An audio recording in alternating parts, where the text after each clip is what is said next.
a discussão e votação de alguns tópicos, a reforma política deu uma esfriada nos debates que vinha tendo aqui na Câmara dos Deputados.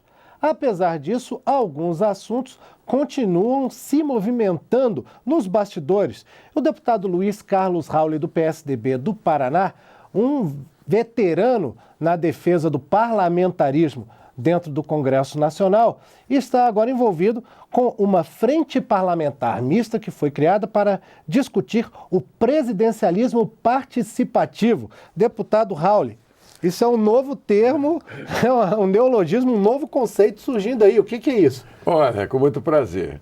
Não é novo, né? Porque quando você olha no mundo, a Europa, por exemplo, a França é um presidencialismo participativo ou presidencialismo misto. Tem um presidente da República forte e um gabinete de ministros indicado pelo presidente da República. Portugal também, né? O presidente francês é eleito pelo voto direto, Portugal. Na Alemanha, por exemplo, tem o presidente da República que também coabita com o primeiro-ministro, só que ele é eleito pelo parlamento, o presidente alemão. E todo o gabinete também. E tem o gabinete. Na Inglaterra é monarquia com parlamentarismo. A China tem o presidente da República e tem o parlamentarismo, né? A Coreia do Sul. Então, o modelo vigente, triunfante, que vencedor no mundo, das maiores democracias, dos países mais desenvolvidos do mundo, são presidencialista com parlamentarismo. A exceção é Estados Unidos, da América do Norte, porque tem algumas características especialíssimas. Primeiro, eles vêm da Federação de Estados, fortíssimos estados americanos. 51 estados muito, muito fortes, independentes, autônomos, com legislações próprias. Segundo, o judiciário muito forte, o legislativo muito forte e o executivo muito forte. E o legislativo americano, o deputado é eleito de 2 em 2 anos. Não dá tempo da batata, né, esquentar. Ou passar do ponto. Passar do ponto. Então, no Brasil e na América Latina, é o presidencialismo puro. Uma droga, cheio de problemas, de crise. Olha a história da República Brasileira desde a proclamação da República, de 1889. Aí o Marechal dá o golpe no outro Marechal, aí vem 10 golpes. Aí vem a ditadura da Era Vargas, a ditadura militar, né? O suicídio de Vargas, a renúncia de Jânio, né? O impeachment do Collor. O presidencialismo não tem outra alternativa a não ser a renúncia, como o Jânio fez, ou impeachment, como foi o caso do Collor. Você não tem uma terceira alternativa, olha, troca o governo, vamos mudar a gerência, a economia vai mal, né? E aí entra o tal do presidencialismo participativo. Exatamente. Então. Esse participativo é de quem? Quem que participa no caso? É uma obra de reengenharia do presidencialismo. É uma reforma administrativa do presidencialismo. Você convive com o presidencialismo forte, digamos, hoje, né? Teríamos, por exemplo, mesmo em crise, ela poderia trocar o gabinete. Ela não trocou a Petrobras recentemente e tirou a crise. Quando trocou toda a diretoria da Petrobras, a Petrobras começou a ter um voto de confiança, né, dos investidores, do mercado, começou a se recuperar. É verdade que o estrago lá foi grande, vai levar muitos anos para recuperar.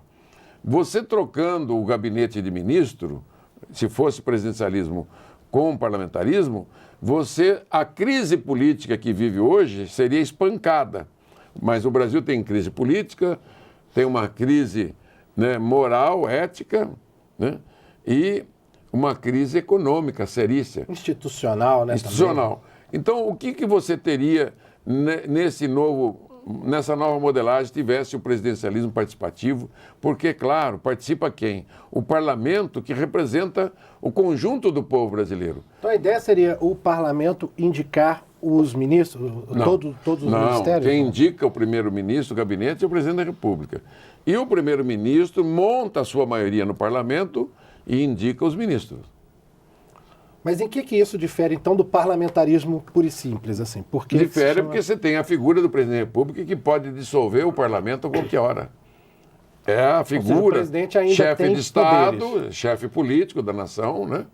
E o parlamento, né, teria essa grande... Qual é a responsabilidade que o parlamento tem hoje com a economia? O parlamento, nenhuma. Ele não governa. O presidente da República hoje é fraco, não tem maioria no parlamento, uma hora ganha uma votação e 2 vezes perde. Então, virou um caos. Então, eu estou dizendo, afirmando, que se você aperfeiçoa o presidencialismo e põe um regime misto, presidencialismo com parlamentarismo, você tem uma dinâmica de modernidade, né, de mudanças rápidas, de transformação, como a Europa inteira já fez, o Canadá, a China comunista, ela é presidencialista, parlamentarista, né? A Coreia do Sul, que é uma economia bem-sucedida, o Japão, que tem o imperador e tem o parlamentarismo. O Brasil, quando viveu no Império Dom Pedro II, o parlamentarismo, por 50 anos, nunca teve uma crise. Bonifácio Andrada, que é o nosso relator da PEC 20, foi relatado em 2001. Há 14 anos está pronta essa PEC pela Comissão Especial, pronta para ser votada, que cria o presidencialismo participativo, o presidencialismo misto. É um avanço, só que nós não queremos aprovar agora para essa gestão, queremos para o futuro. É uma ideia, é um ideal que nós não queremos perder no meio dessa crise, desse vendaval de caos político, econômico, ético, moral. Não, nós queremos olhar para o futuro do Brasil e falar, olha, o presidencialismo com o parlamentarismo é o melhor caminho para o Brasil do futuro. Agora, já se diz, deputado, que a Constituição brasileira é meio parlamentarista, né? O senhor concorda com isso ou não? Olha, ela tem características, sim. Só que precisaríamos desse autorizo para aperfeiçoar o presidencialismo. Ela é presidencialismo. O presidencialismo brasileiro é imperial. Ele é muito forte. Ele governa por medidas provisórias, o presidente da República. Então, o que nós precisamos é dividir a força. É democrático, é moderno, né? Faz parte de um Brasil melhor que nós queremos.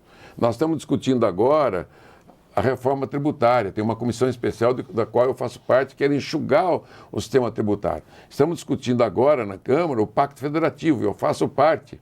Como eu tenho uma experiência muito vasta nesta área, estou há 24 anos no parlamento, fui vereador, fui prefeito, fui 2 vezes secretário de Estado da Fazenda, né, e tenho um conhecimento profundo dessa questão tributária, estou dando a minha colaboração de simplificação do sistema tributário, de um pacto federativo que contemple os estados e municípios e uma visão de futuro para o Brasil, para que o Brasil tenha realmente, né, um sistema, um modelo diferente do que vem tendo hoje. Olha as crises do presidencialismo brasileiro, olha para trás. Sarney, né, Collor, a ditadura, a era Vargas, né, a renúncia de Jânio. São mesmo tantos. Era a FHC do seu partido também teve dificuldades, crise, né? Também. Se tivesse a dinâmica. E uma coisa importante, todo mundo gosta de criticar o deputado, o político, mas é preciso dar a responsabilidade e cobrar. Porque ele não governa. Ele está sempre... Um ministro, um 5º escalão de qualquer ministério, tem mais poder que um deputado que representa 300, 400, 500 mil pessoas. Agora o senhor tocou num ponto que eu gostaria de trazer aqui para a discussão. A gente nem vai ter muito tempo para se aprofundar, mas é que o brasileiro, o eleitor brasileiro, ele é acostumado a fazer uma eleição muito personalista. Existe aquela figura que é, no caso hoje, o presidente, né, é visto assim. Até existe muita discussão sobre o parlamentar, que deveria ser, os deputados, os vereadores também deveriam ser eleitos de forma majoritária e não pelo sistema proporcional como existe hoje, que é um reflexo dessa visão personalista, né? Aquela pessoa ali, eu estou votando na pessoa, não é na bandeira e tudo mais. Como que esse sistema presidencialista participativo ou o próprio parlamentarismo poderiam se encaixar numa sociedade que tem essa visão eleitoral? Ela tem essa visão porque não foi oferecida à sociedade, o legislador conservador, retrógrado até hoje, não fez a reforma política que deveria, que é o voto distrital. Você pode ir em qualquer país do mundo, todos têm voto distrital, puro ou misto, né? Então, esse é o erro maior do sistema político. O segundo maior erro... Ela ainda é uma herança do coronelismo, né? Aquela você coisa... pode ser candidato no estado inteiro. Pega, Paraná tem 30 deputados federais, Minas Gerais com aquela vastidão, São Paulo, né? Então, você tem que ter voto distrital puro ou misto, metade pelo distrito e outra metade pela lista do partido. Fortalece o partido e fortalece a representação direta. Se elegeu o prefeito, se elegeu o deputado do teu distrito. Então você está de olho no olho do teu eleitor, né? Você vai representar na alegria, na tristeza, na saúde e na doença o teu distrito. Você vai brigar por uma obra, por um dinheiro do orçamento, por uma indústria, por um hospital. É diferente. Eu penso, eu tenho, claro, pela minha experiência, 42 anos de vida pública, né? Temos muitas reformas e o Brasil tem tudo para fazer essas reformas. A crise é uma oportunidade ímpar. A crise representa um problema que está empobrecendo o país, as pessoas, as empresas, mas também ela é uma oportunidade única de você fazer todas essas reformas que eu falei há pouco, uma reforma tributária, previdenciária, trabalhista, né? Um pacto federativo, uma modelagem de presidencialismo com parlamentarismo, uma reforma administrativa.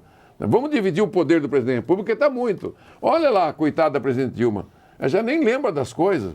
São tantas atribuições de um presidente da República, né? Se tivesse dividido com toda essa força que tem aqui no parlamento, 503 deputados, 81 senadores, que representa a totalidade da população brasileira, vamos dizer assim, que tem gregos, troianos, baianos e napolitanos, né?